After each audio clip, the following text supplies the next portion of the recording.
Muito bom dia a todos e todas. Hoje daremos início ao projeto Conversas com Integridade. O objetivo desse projeto é disseminar conhecimentos e principalmente engajamento aos servidores, magistrados e ao público em geral. Eu vou em respeito às pessoas com deficiência visual e como essa live vai ficar gravada no canal do YouTube do Tribunal, farei audiodescrição do local e minha própria audiodescrição. Nós temos um ambiente com paredes cinza claro, no fundo, na parte de trás nós temos um quadro, nós temos 3 poltronas na cor bege clara, que compõe uma mesa redonda ao centro. Eu me chamo Vanderlei Oliveira, eu sou homem com estatura 1,75 m, eu tenho cabelos e barba na cor preta, eu uso também óculos circular na cor preta também, estou trajando terno e calça preta com camisa ao fundo azul clara. Eu vou atuar como moderador nessa live e atuo também na unidade de auditoria interna do Tribunal de Justiça, que atua como a unidade fomentadora do programa de integridade e também a unidade de consultoria. Nós vamos receber hoje, para o primeiro episódio do Conversas com Integridade, com o tema O que é integridade? Eu recebo o juiz de direito Rinaldo Forte Silva, que atualmente é o juiz secretário do Tribunal de Justiça, é mestre em Direitos Humanos pela Emeron e a Universidade Federal de Rondônia e também é titular da 9ª Vara Cível de Porto Velho. Recebo também o auditor fiscal Francisco Lopes Fernandes Neto, atualmente é auditor fiscal de tributos estaduais da Cefim, ex-controlador-geral do estado de Rondônia, ele ocupou esse cargo no período de 2016 a 2023, também é ex-vice-presidente do Conselho Nacional de Controle Interno, além de palestrante também nas áreas de licitações e contratos, gestão de riscos, programa de integridade e também é professor na faculdade Unisapiens.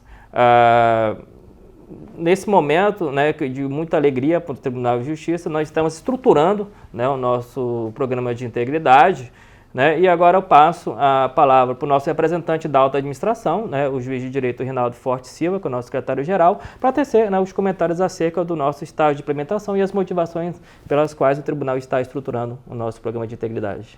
Maravilha. Obrigado, Vanderlei. Doutor Francisco, um prazer recebê-lo aqui.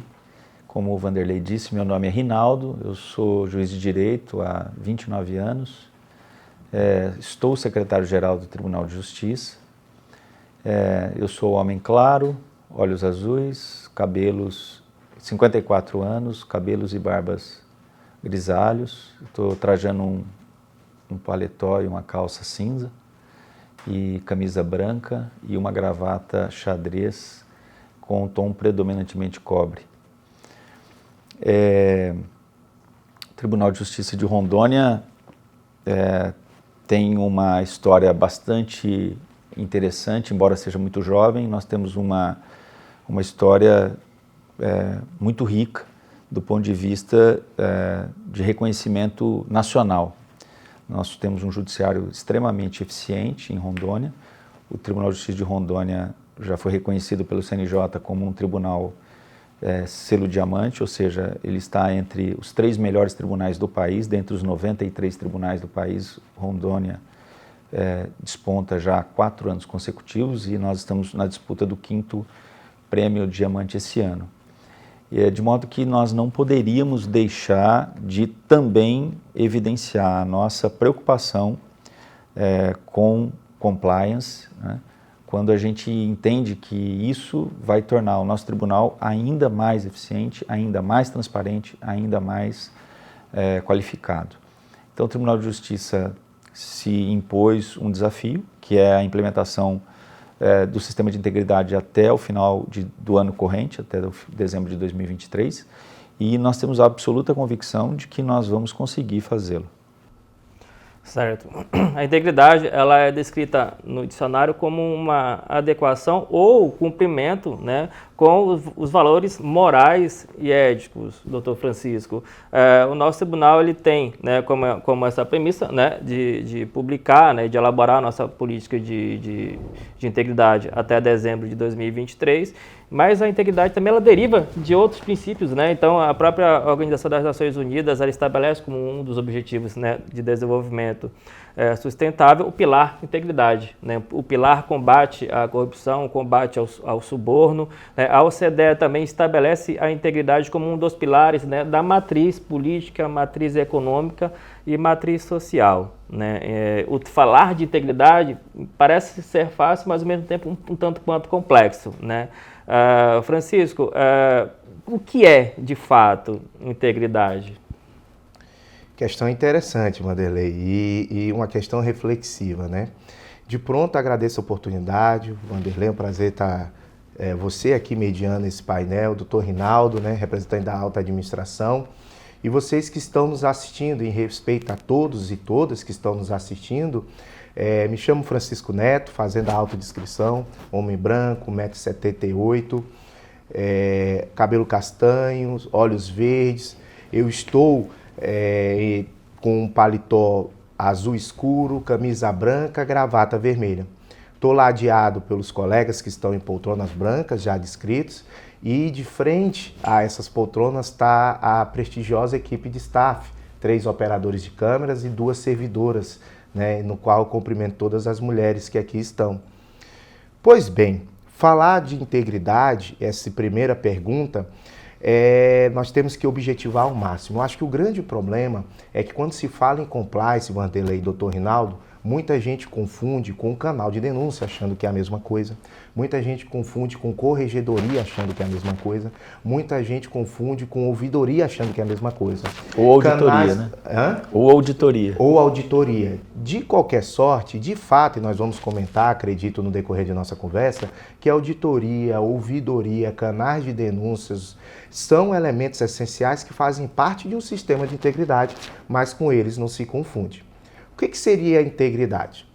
Talvez essa confusão ela causa, porque estou falando aqui para o público, especialmente interno, e para a sociedade que eventualmente venha a ver, ocorre porque no nosso ordenamento jurídico existem alguns conceitos jurídicos indeterminados ou plurissignificativos, como a ética, a probidade e boa-fé.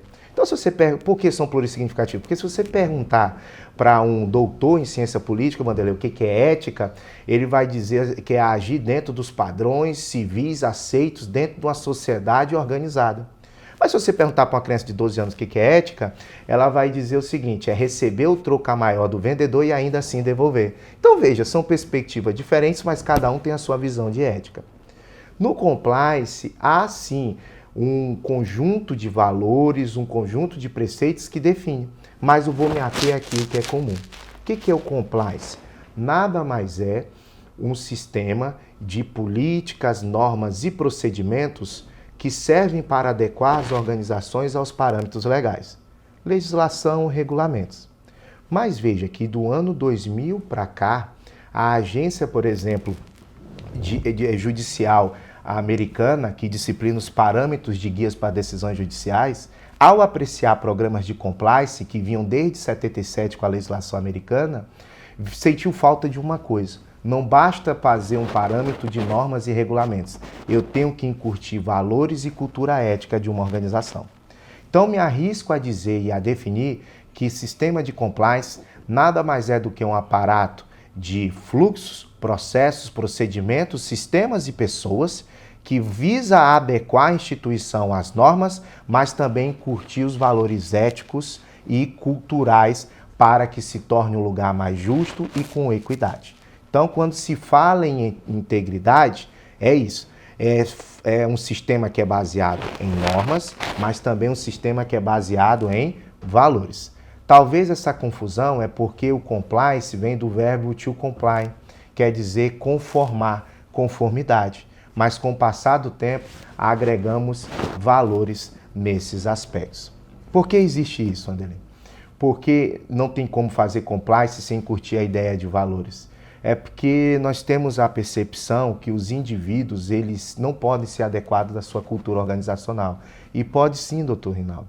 A gente às vezes racionaliza preceitos que não são verdade no ambiente de governança. Não raras às vezes já vi pessoas falarem que o grande problema do país é cultural, o grande problema do Brasil é a colonização, o grande problema do Brasil é a educação, quando fala em não adesão a valores. Mas se a gente for parar para pensar, outros países que tiveram o processo normal de colonização têm indicadores quase zero de corrupção. Países com fatores culturais igual o nosso, alegre, gosta de praia, por exemplo, como a Austrália e Nova Zelândia, têm fatores quase zero de corrupção. E o Brasil é o país que avançou a meta educação para todos na ONU em quantidade significativa nos últimos 50 anos. E nem assim a percepção, talvez, da corrupção, em termos de grande política pública, tenha diminuído na população. Mas então o que faz funcionar? Então, não são os aspectos culturais. Se eu pego o mesmo brasileiro que aqui fura a fila, marca 7h30 para começar às 8h, ou ultrapassa o sinal vermelho, quando ele vai para os Estados Unidos, Vanderlei, se o parque da Disney dele está 7h30, doutor Rinaldo, ele chega às 6h59. É o mesmo brasileiro. Se lá está parado no sinal, não vem nenhum carro à esquerda, nenhum carro à direita, ele fala, amor, não deixa ultrapassar o sinal vermelho. O que aconteceu? Essa pessoa nasceu de novo? Não, não nasceu de novo. Ela está inserida num ambiente em que tem regras que vão direcionar ela para esses valores que ela está cuidando naquela hora. E talvez as instituições brasileiras, elas precisam dessas regras. E muito me alegra o Poder Judiciário tá encampando essa ideia. E ainda mais um poder judiciário honroso, um poder judiciário eficiente, que emprestou ao país boas práticas. Então, ele também é um verdadeiro formador de opinião. Então, o ambiente ele é importante. Assim também como se não tiver um ambiente inserido bom, acontece o contrário. Eu lembro do caso de um prestigiado nadador americano que se envolveu, tá certo, num falso assalto no Rio de Janeiro e saiu na mídia. Talvez ele não faria isso lá, mas quando está inserido num ambiente que não preconiza por esses valores, as pessoas se sentem incentivadas. Então, respondendo à pergunta, Vanderlei, o que é o compliance? Compliance é um conjunto de procedimentos, normas, fluxos e rotinas que visam aderir às instituições, no caso o TJ, a parâmetros legais de licitações, contrato, despesa, obrigações patronais com quanto seus servidores. Mas também é um sistema que vai incutir ideias de valores. Por isso que no programa de compliance, além desses fluxos e rotinas, nós temos palestras como assédio moral, sexual, políticas de conflito de interesse e não recebimento de brindes, que a gente talvez possa falar no decorrer dessa live. Então, compliance seria isso de maneira bem resumida. E o interessante é que na própria academia agora se discute, né, a questão de corrupção, ela não se combate, né? Então, muito tempo se falou em combate à corrupção, né? Agora a academia discute agora a corrupção não se combate, a corrupção se controla. Então, quando você citou, né, o exemplo dos Estados Unidos, quando o brasileiro está em outro país, é outra cultura, é outra regra e sabe que tem controle. Então, quando a gente sabe que tem controle, né, a tendência do comportamento é se alterar. Né? Doutor Rinaldo, nós temos a integridade estabelecida como um dos valores, né, do Tribunal de Justiça incutido no seu planejamento estratégico. Doutor Rinaldo, e o que é a integridade? Então, a integridade ela serve para todas as relações que você estabelece, tanto no âmbito público quanto no privado, e ela é desde a prestação de contas da sua diária adequada, é a forma com que você se relaciona com o colega de trabalho, é a forma com que você atende o fornecedor dentro do tribunal, com transparência, lisura, não é? Inclusive, como você se porta nas redes sociais, que hoje é algo muito significativo. Nós passamos a integrar a vida material, humana, da mesma forma no mundo virtual. Os servidores públicos, muitas vezes, se esquecem que ele deve ter um comportamento na vida privada compatível com a sua atividade pública, não é? E muitas pessoas acreditam que as redes sociais, tomando como exemplo só, ela é um local que ela está absolutamente livre para se expressar como se ela estivesse dentro da casa dela. e muitas vezes ela se expõe, ela adota comportamentos que colocam em xeque a sua integridade, não é? Ora, se uma pessoa que é servidor público se deixa filmar, por exemplo, embriagada, dirigindo uma motocicleta sem capacete, como é que ela é avaliada pelas pessoas que estão assistindo aquela imagem, né? Se ele é um magistrado, se ele é um servidor público conhecido, né? Então, a integridade, ela deve ser no todo, não é? Ela deve ser avaliada no todo. A instituição, efetivamente, ela tem que zelar pela sua imagem dentro e fora, né, os seus servidores, dentro e fora do ambiente de trabalho, nas relações interpessoais, nas relações dentro da instituição, fora da instituição, porque, como o Dr. Francisco disse, além de nós irradiarmos uma cultura de integridade dentro da instituição, nós irradiamos fora. Para quem nos observa, para quem nos vê como instituição, consegue nos distinguir e consegue assimilar aquilo como um valor importante, não é? E dessa forma a gente começa a tornar exemplo para as demais instituições também, e vice-versa, não é? É um círculo virtuoso do nosso comportamento. Certo, tanto é que um comportamento diverso, né, fora do ambiente de trabalho também pode ser associado à imagem da instituição e, ao mesmo tempo, gerar um incidente, né, que pode comprometer o risco de imagem, né, de qualquer instituição, né, não só o nosso tribunal, mas qualquer instituição pública, né? E isso deriva também não só da integridade de si, mas também dos valores que incute, né, na integridade, como a cultura organizacional, Francisco. Então nós temos aqui no Tribunal de Justiça uma cultura muito forte, né, ligada à integridade, mas ainda assim é necessário uma política, é necessário uma estruturação, né, do nosso programa de integridade, e aí nos remete à segunda pergunta: por que, né, as organizações elas devem estabelecer, né, o seu programa de integridade? Excelente pergunta. Por que deve estabelecer um programa de integridade por parte das organizações?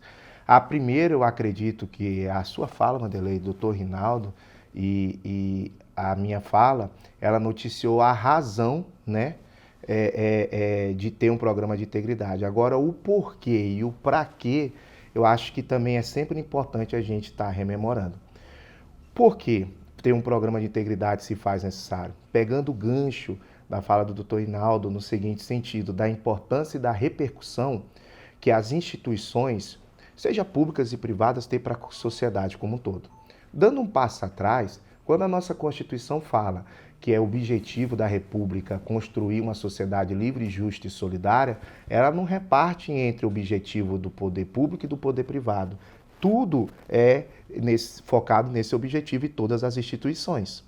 Então veja, se a gente for parar para pensar, as ações provocadas por um agente público, ela tem repercussão não só na vida dele, mas também nas instituições que representa, pelo impacto social que ela demonstra ser importante. Então vamos pegar um exemplo, não precisamos responder. Mas no ano passado eu vi uma reportagem de uma grande rede de supermercado, doutor Rinaldo, que no recinto do seu estacionamento, uma pessoa, ela viu a falecer com alguém que estava fazendo a segurança devido a uma abordagem. E isso foi bastante alardeado pela mídia, né? Eu lembro disso. Talvez nós, aqui em nossa mente, lembre de cabeça o nome dessa rede de supermercado. Mas pouca gente esquece, doutor Rinaldo, que aquela entidade, ela não tinha carteira assinada com aquele segurança, era uma empresa terceirizada. E qual é o nome da empresa? Ninguém lembra. Todo mundo lembra de, talvez, vinícolas que saiu na grande mídia esse ano, relacionada a trabalho escravo e condição análoga ao escravo. Mas saibam que o agenciador de mão de obra era alguém terceirizado que prestava esse serviço. Talvez quem gosta de beber vinho ou até quem não gosta, lembra o nome dessas vinícolas, mas ninguém lembra o nome do agenciador de mão de obra. Eu vi outro dia uma reportagem de uma grande entidade de móveis planejados estava comprando madeira ilegal da Amazônia, tirada de unidade de conservação. Saiu até o nome da entidade que tirava a madeira, a madeireira, né? Mas ninguém lembra o nome dela, só lembra da grande conglomerado, né, do grande conglomerado de imóveis planejados. Por que eu estou dizendo isso? É assim também no Tribunal de Justiça. Se um motorista está certo embriagado ou alguém que faz uma conduta indecorosa, escandalosa, além de infringir o Estatuto do Servidor Público, a Lei Complementar 68, o Estatuto da Magistratura, né, que é ser leal à instituição que servir, pode ter certeza que isso vai ser ruim para ele. Mas pode ter certeza que por anos vão lembrar o nome da instituição, mas vão esquecer o nome dele. Então, o programa de integridade, ele visa diminuir a chance de prejuízos reputacionais, né? Esse é o primeiro ponto. Segundo ponto, a importância que o TJ tem para a sociedade rondoniense. Se nós pegarmos os 5.570 municípios, né, do Brasil, mais de 80% das pessoas moram em municípios com menos de 20 mil habitantes. E o TJ, que é uma instituição extremamente importante para a luta, a pacificação social do nosso Estado, se nós olharmos para pensar em termos de capilaridade de atuação, tem um orçamento significativo, justo para o seu ministério, mas tem uma quantidade de servidores que é maior do que quase todas as prefeituras do nosso Estado. E se nós pararmos para pensar, que acontece também na vida do servidor aqui, irradia lá fora, doutor Rinaldo. Então, se aqui, por exemplo, a gente combate assédio moral, assédio sexual, isso tem um valor muito grande também para a sociedade rondoniense. Explico melhor. Se grande parte das famílias rondonienses, elas trabalham no Tribunal de Justiça, que são formadores de opiniões no seu lar, se aqui, por exemplo, não tem regras para enfrentar, né, a questão do assédio moral, sexual, isso pode repercutir lá na rua, porque assédio moral, sexual dá síndrome do pânico, depressão e outras doenças que destroem lares e casamentos e crianças que estão na sua adolescência. Isso também está em jogo. Então, a integridade é uma medida de ir e vir. Agora, por que é importante o TJ fazer o seu programa de integridade? Porque quem entende dos riscos do TJ Rondônia é o TJ Rondônia. Não existe programa de integridade feito de prateleira, no qual eu pego e eu vou replicar, porque aqui tem riscos que outras instituições não têm. Talvez o programa de integridade de um departamento de estradas e rodagens tenha risco relacionado a um servidor pegar um carro, um maquinário para fazer um tanque de peixe particular. O Corpo de Bombeiro Militar de um estado da federação tenha risco, talvez, do bombeiro militar aceitar hospitalidade, entradas, estabelecimentos ou um balde de cerveja, mas amanhã ele está fazendo o alvará de liberação. Qual é a independência e imparcialidade que ele vai ter em analisar o estabelecimento com regras de segurança, sendo que ele passou quase todo o final de semana de um ano recebendo hospitalidade? Então, aqui compete também identificar os seus riscos específicos da atividade judiciária. Certamente, os membros dessa corte estão sujeitos a certos riscos, certamente os servidores dessa corte estão sujeitos a certos riscos e outros servidores não estão sujeitos a certos riscos daqueles que estão internos por trabalhar externamente. Então, esse esforço coletivo de construir um programa de integridade é fazer um conjunto de medidas própria, específica para o Tribunal de Justiça de Rondônia, dar essa resposta tão importante da sociedade. Porque tudo o que está em jogo não é ver se as pessoas estão trabalhando ou não é ver se elas estão tendo condutas próbas como um fim em si mesmo. É guardar aquilo que tem mais importante, que é a confiabilidade, a esperança e também a confiança pessoal que o indivíduo tem perante o TJ. Esse é o maior valor que um programa de integridade. Não se trata de moda, não se trata de denúncia, não se trata de preciosismo. Se trata de garantir que uma instituição seja reconhecida como ela sempre vem hoje. E não adianta, esse é o futuro. Sabe por quê? Tem que ser algo integrado de todas as áreas. Não é só aspecto comportamental, porque pode ser, doutor Vanderlei e Rinaldo, se o meu setor de compras não tem as regras próprias de compliance, eu estou comprando o mobiliário, tá certo, do TJ, daquela empresa que estava envolvida em extração ilegal. E qual é a credibilidade que uma corte, que eu estou dizendo do país, vai julgar um crime ambiental sentado no mobiliário decorrente de uma área de vazão? Então o setor de compra tem que zelar por esse sistema. Sobre isso que é esse trabalho de integridade. Interessante, né? Nós também estamos fazendo o levantamento dos riscos de integridade e o risco de imagem, né? Ele tá bastante associado também a características como... existe um termo técnico, né? Que é o due diligence, que é você estabelecer critérios de seleção, doutor Rinaldo, de fornecedores, né? E também com relação ao combate ao assédio moral e sexual, o tribunal tem já uma comissão instituída que já trabalha no âmbito institucional. Então, é mais um ponto que precisa, né, concatenar e convergir, né, com essa estrutura de integridade. Né? Agora, considerando que um dos pilares também, né, muito importante, né, da disseminação da cultura e conhecimento sobre a integridade é o patrocínio e a atuação da alta administração. Né? E o doutor Rinaldo, como representante da alta administração, doutor Rinaldo, como é que você enxerga, de fato, o papel, né, das lideranças, né, nessa disseminação de conhecimento da cultura e dos valores da integridade no tribunal, já que é um dos nossos, né, valores institucionais? Sem dúvida, é fundamental. É a coisa do exemplo que arrasta.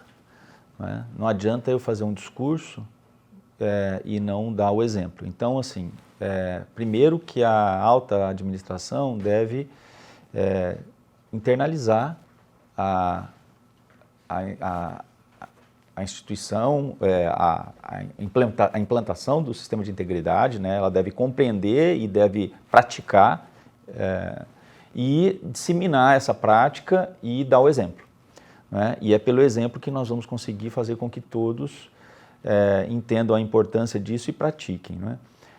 E aí pergunto assim, mas integridade numa instituição que é guardiã da Constituição, que dita o que é certo e o que é errado, então significa dizer que vocês não cumpriam o que era legal, o que era certo? Não, nada disso. Na verdade, nós estamos reforçando a nossa atuação de integridade, quando a gente implanta um sistema de integridade desse, de compliance. Nós materializamos, nós normatizamos aquilo que é valor e ética, de modo que não haja dúvida do comportamento a ser exigido dos seus membros e servidores. Não é? Nós reforçamos esses valores, o que é muito importante, porque muitas vezes os valores vão se perdendo e vão se esvaindo com o tempo, e quando a gente retoma isso, reafirma isso, inclui eles nos nossos discursos e nas nossas ações, nós fazemos com que essa corrente seja reforçada e nós conseguimos fazer com que todos, servidores antigos, magistrados antigos, novos, estagiários, entendam, compreendam e ajam segundo esses valores, princípios éticos e normativas. E como o Dr. Francisco falou muito bem, nós irradiamos isso para fora da instituição. Nós contaminamos as pessoas de uma forma positiva a tomarem um comportamento distinto de um comportamento distinto daquele que é reprovável, né? Daquele que, como ele bem lembrou, quando a gente vai para os Estados Unidos, a gente adota um comportamento que ordinariamente não adota aqui, de cumprimento de regras, como se a gente estivesse sendo observado ali como um Big Brother, e muitas vezes uma pessoa que foi criada nesses princípios, quando vem ao Brasil, acredita que aqui, como a coisa não é tão rigorosa, pode adotar um comportamento mais permissivo. Então, é um fenômeno muito interessante que a gente observa, e vê até assim, alguns servidores que na vida privada tinham um comportamento bastante, vamos dizer assim, pouco convencional, quando entram na instituição, ficam quadradinhos, vamos dizer assim. Começam a se preocupar com sua imagem, né? Sobretudo no interior, porque a gente diz assim que é uma grande... goza de grande respeitabilidade quem trabalha no fórum.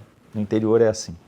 E essas pessoas começam a servir de modelo para as demais. Então, assim, a pessoa que trabalha no fórum e que tem um comportamento inadequado, ela é apontada com muito mais rigor do que aquelas que não são. Não é? Então, é interessante ver como a instituição também molda as pessoas. Não é? Por isso que a gente entende que o Poder Judiciário, abraçar um programa de integridade como esse tem uma importância muito significativa para todas as instituições, inclusive. Certo. Francisco, você foi controlador-geral do Estado, né, durante 7 anos e meio praticamente, e o Estado ele lançou o seu programa de integridade, né, o PROIN. E já partindo agora para as considerações finais, a sua experiência lá, né, na implantação do programa, se você pudesse deixar uma mensagem final para o nosso servidor, para o nosso magistrado e magistrada, servidora também, e para a sociedade em geral, que tipo de mensagem fica? A mensagem que eu diria, né, é que todos fazem parte desse processo de construção coletiva. A alta administração é extremamente importante para a implantação de um sistema de integridade. E aqui o Dr. Rinaldo representa a alta administração e falou muito bem do compromisso público que a instituição faz ao fazer uma live dessa, já mostra o compromisso da alta administração. Ninguém não vai querer ter compromisso fazendo live, não é verdade? Ou noticiando isso pelos canais formais de comunicação. Então, esse é o primeiro ponto. Mas o que eu chamo a atenção é que esse processo de construção coletiva, cada um é importante. O primeiro passo realmente é o compromisso da alta administração. E esse é o maior legado que uma administração deixa para a instituição, doutor Rinaldo. Fazer esse esforço de construir com seus colaboradores um programa de integridade. Ponto. Só que uma vez pronto o programa de integridade, as instâncias de governança devem trabalhar conforme o que foi desenhado. Porque caso não façam isso, vai ficar nesse sentido, como a gente pode falar, capenga, e não vai conseguir atingir o propósito. Então, pois bem, imagine a alta administração fazendo o seu programa de integridade e publicando. Qual é o papel da gestão de pessoas nisso? Lá na gestão de pessoas tem uma tarefinha para ela, doutor Rinaldo, mapear a gestão de competências para levar para a alta administração, e isso é extremamente importante. Francisco, a gestão de pessoas, então, vai trabalhar em prol da integridade? Claro que vai, porque quando ela mapeia certas competências, ela talvez não tenha noção disso, mas conhecendo pessoas como pessoas, isso facilita na cultura ética. Porque se eu conheço a pessoa, José gosta de música, Maria gosta de andar de bicicleta à noite, Pedro gosta de cozinhar, isso tem tudo a ver com o TJ, porque a pessoa que gosta de cozinhar, ela ama servir. A pessoa que gosta de andar de bicicleta, ela gosta de missões solitárias. Já a pessoa que gosta de música, ela não tem problema em trabalhar em equipe. Na hora de designar futuras equipes e grupos de trabalho, vou dar preferência para aqueles que têm a aptidão de trabalhar em equipe. Aquele que ama servir, com certeza vai ser um prazer atender o público ou fazer uma ação de cidadania. Já aquele de missões solitárias, passa para ele um trabalho que a maioria das pessoas demora 10 dias e diga que ele pode ficar em casa ou no home office ou aqui dentro com todo aparato, sozinho, que em 5 dias ele vai entregar. Agora, se eu não faço isso, troca tudo, doutor Rinaldo, a pessoa que ama servir eu ponho no almoxarifado. A pessoa que gosta de missão solitária eu ponho para atender o público. Por isso que às vezes a gente acha que a piada acontece muito aquela quando o cidadão vai lá pedir informação e pede 2 vezes, ela aponta para a placa, desacato é crime conforme artigo tal, porque eu não geri pessoas corretas. Então veja que o gestor de pessoas tem o seu papel, não só a alta administração. Se eu pego por outro lado a questão do assédio, campanhas de capacitação, o que isso tem a ver com a integridade? Tudo, porque tem gente que acha que algo é assédio moral e não é assédio moral. Já tem outros que acham que não é e também é.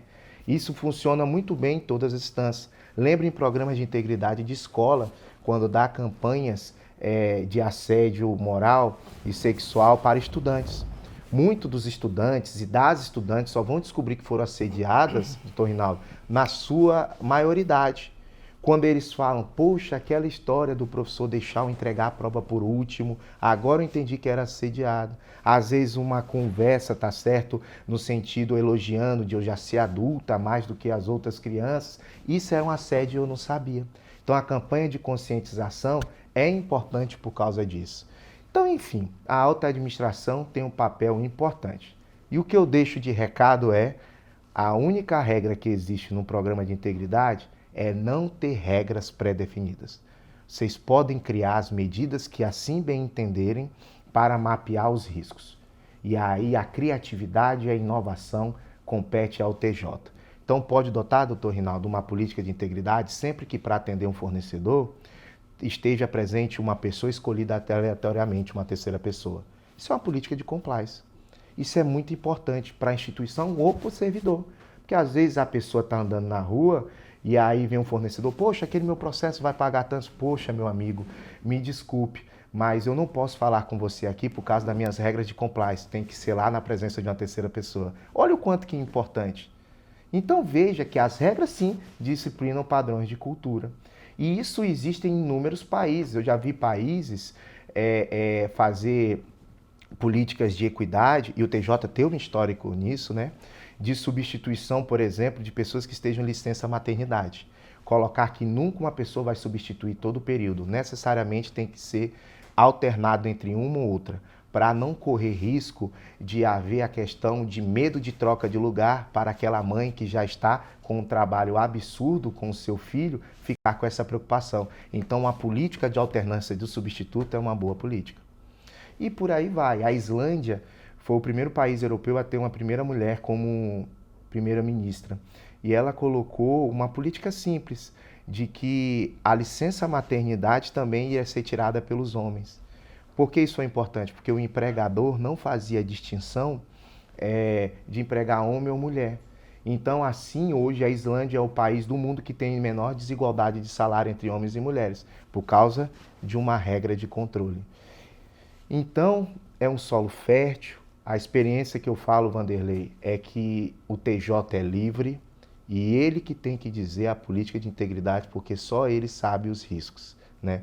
Eu fico muito feliz de saber que o TJ está capitaneando isso pela alta administração, fez um compromisso de entregar o programa já com data certa. Isso só revela que a sociedade rondoniense ganha e o TJ certamente vai continuar Rondônia na vanguarda do país. Muito feliz quando eu olho os informativos do CNJ, estudos de pesquisa como do INSP, STF em números, e a gente vê ações de inteligência artificial por parte do TJ Rondônia, ações inovativas de atendimento ao público, capitaneação de ações relacionadas a serviço em prol da comunidade. Então é isso que a sociedade espera. E para encerrar, construir reputação é demorado, é por esforço, é por live, é por custos, por pessoas, por processos, por sistemas e gastando capacidade laborativa. Mas para perder a reputação é muito rápido. Então é sobre isso que nós estamos falando aqui. Um esforço conjunto para preservar um valor indisponível para todos, que é a integridade, a ética e a importância que o TJ tem para a sociedade de Rondônia. Muito legal. Doutor Rinaldo, suas considerações finais, dirigindo aos nossos servidores, servidoras, magistrados e a sociedade em geral. O Tribunal de Justiça dá um passo na proteção, na sua autoproteção, a partir do momento em que ele positiva as suas regras, as regras de conduta, né, de compliance de um modo geral, mas ao mesmo tempo ele se expõe na medida que ele abre canais para que hajam denúncias, e isso é muito positivo.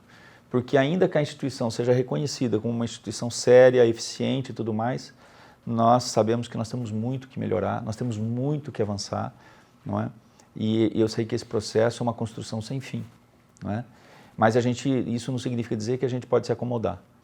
Isso significa dizer que a gente tem que trabalhar mais e mais para que a gente consiga honrar o passado e fazer com que o futuro seja melhor do que o presente. O Tribunal de Justiça assumiu esse compromisso, vai cumprir esse compromisso e tem a convicção de que todos os nossos quase 4.000 servidores e colaboradores, de um modo geral, estagiários, terceirizados, vão participar do processo, vão compreender o processo, vão introjetar os nossos valores, os nossos princípios, essa construção coletiva que nós estamos fazendo para que nós sejamos melhores e façamos o que nós fazemos com maior qualidade para a população de Rondônia. E assim nós encerramos o primeiro episódio, né, do nosso projeto Conversas com Integridade. Eu gostaria de agradecer imensamente ao Francisco Neto pela disponibilidade de poder compartilhar conhecimento, né, com o nosso público interno e com a sociedade. E também agradecer a disponibilidade do Dr. Rinaldo, né, pelo compromisso da alta administração, né, e das lideranças do tribunal para com o nosso programa de integridade. Muito obrigado e até o próximo episódio.